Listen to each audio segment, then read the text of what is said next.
Love జిహాద్స్. మన ఇంటి తాళాలు మన దగ్గర ఉన్నంత వరకు లవ్ జిహాద్స్. అటు దేశంలో కానివ్వండి, ఇటు రాష్ట్రంలో కానివ్వండి, ఇటు మన నగరంలో కానివ్వండి, ఎక్కడ చూసినా కానీ కూడా ఇదే మాట, లవ్ జిహాద్. అంతా అయిపోయిన తర్వాత ఈ యొక్క పదాన్ని యూజ్ చేస్తున్నారు. దానికంటే ముఖ్యంగా మనం మాట్లాడుకోవాల్సింది ఏంటంటే, మన ఇంటి తాళాలు ఒకరి చేతిలో ఇచ్చే ముందు మనం అన్నీ గమనించుకోవాలి. మనం తాళం చేయి ఇస్తున్నప్పుడు వాడు తెరిచి చూస్తాడనేది మీరు ఒకసారి ఆలోచించాలి. సో మీరు తాళాలు ఇస్తున్నారన్నప్పుడే మీరు ఆ నమ్మకంతోనే ఆ తాళం చేయి అతనికి ఇస్తారు.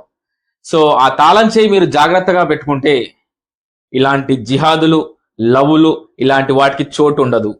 సో అంత అయిపోయిన తర్వాత మైకుల ముందుకు వచ్చేసి లవ్ జిహాద్ పేరుట ఒక మతాన్ని గుంజడము, ఇంకొక మతాన్ని ప్రేరేపించడము, ఇలాంటివి చేయకండి. మత కలహాలు పెట్టకండి భారతదేశంలో. చాలు. ఇప్పుడున్న పరిస్థితులలో మనకు మత చిచ్చులు వద్దు. మీరు ఫస్ట్ మీ జాగ్రత్తగా ఉండండి. మీ తాళం చేయాలి మీ దగ్గర ఉన్నప్పుడు దొంగలు పడితే పోలీసులు వచ్చి పట్టుకపోతారు. ఆ తాళం అయితే పగలగొడుతుంటే పక్కన ఉన్న వాళ్ళు, లేకపోతే చుట్టుపక్కల వాళ్ళు మీరైనా కానీ కూడా కంప్లైంట్ ఇస్తారు కదా. అలా మీరు చేసినప్పుడు మీరు జాగ్రత్తగా ఉంటారు. ఎప్పుడైతే తాళాలు వాళ్ళ చేతిలో ఇచ్చిన తర్వాత మా ఇంట్లో దొంగతనం అయిందనేసి మీరు ముందుకు వచ్చేసి మైకుల ముందుకు వచ్చేస్తే లాభం లేదు. ఇలా లవ్ జిహాద్ అనే పేరుతోని ఒక మతాన్నో లేకపోతే ఇంకొక మతాన్నో గుంజకండి. భారతదేశంలో చిచ్చులు పెట్టకండి.